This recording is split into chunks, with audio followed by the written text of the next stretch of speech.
Hamilton gets its due. The hammer hits the big leagues. Welcome to Beyond the Sports Headlines, of stories in North American sports with Rick and Craig.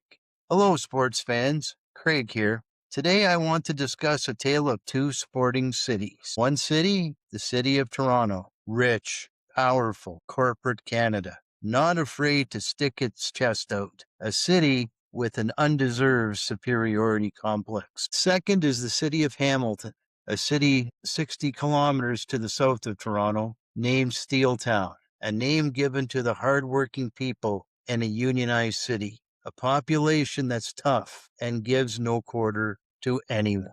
Needless to say, there is no love lost between these cities, and throughout sporting history, Toronto has been the never-ending rock in Hamilton's shoe. You can feel Hamilton's pain. There's one way, though, that residents of Hamilton extract their revenge on Toronto. It is the rivalry between the two CFL teams, the Toronto Argonauts and the Hamilton Tiger Cats. The Labor Day Classic is the reenactment of two cities that hate each other, and the Tiger Cats' motto is, there is only one game in every CFL season, and it is the Labor Day Classic. A win is an absolute necessity. The return match is held in Toronto, usually 4 or 5 days later, and Toronto fans who are brave enough to go to Hamilton on Labor Day have to put up with the onslaught of Hamilton fans going into their half-empty stadium.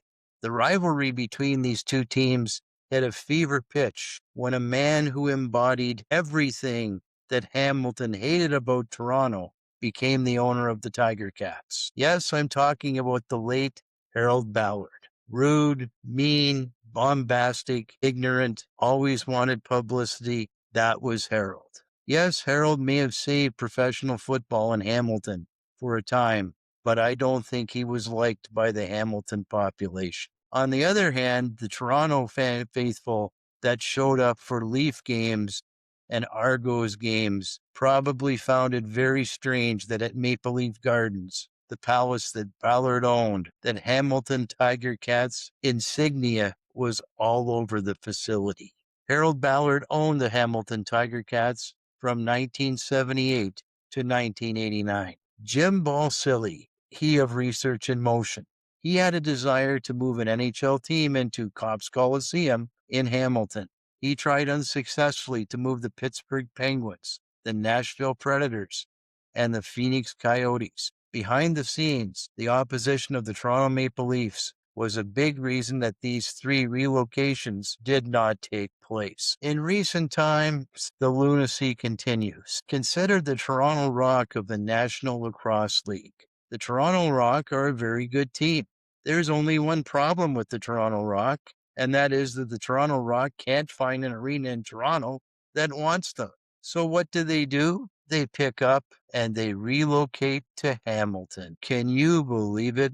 It's still hard for me to believe. It's like the New York Giants and the New York Jets moving to New Jersey and playing at the Meadowlands. It makes no sense whatsoever. Well, things have changed, and I must say, things have changed for the better in the Steel City. No longer will Hamilton have to be under the shadow of its richer cousin to the north. That is because the Professional Women's Hockey League has granted an 11th franchise to Hamilton. No doubt this was because the takeaway tour happening last year was a huge success at the refurbished TD Coliseum, where over 16,000 fans took in PWHL action. I am sure that the Hamilton franchise will be a huge success and that they will be incredibly prosperous. Toronto no longer has Southern Ontario to itself. They must share the territory with the Hamilton franchise. And Hamilton has a number of advantages going for it. Firstly, they play in the newly refurbished TD Coliseum. Capacity over 17,000. Toronto, well, they play at the Coca-Cola Coliseum. Capacity 10,500. It's a barn. You say I'm being uncharitable? Well, not really. The Royal Agricultural Winter Fair has been held at the CNE Coliseum, now the Coca-Cola Coliseum, since 1922. The only thing we can say is, once a barn, always a barn. So good luck to Hamilton. I hope they do well. They have a wild and passionate sports fan base. And finally, after decades of frustration, decades of Toronto holding them back and being the rock in their shoe, the hammer has hit the big leagues. I couldn't be happier for the population. Hamilton emerges from the shadow of Toronto and becomes a big league city. Go, Hamilton, go.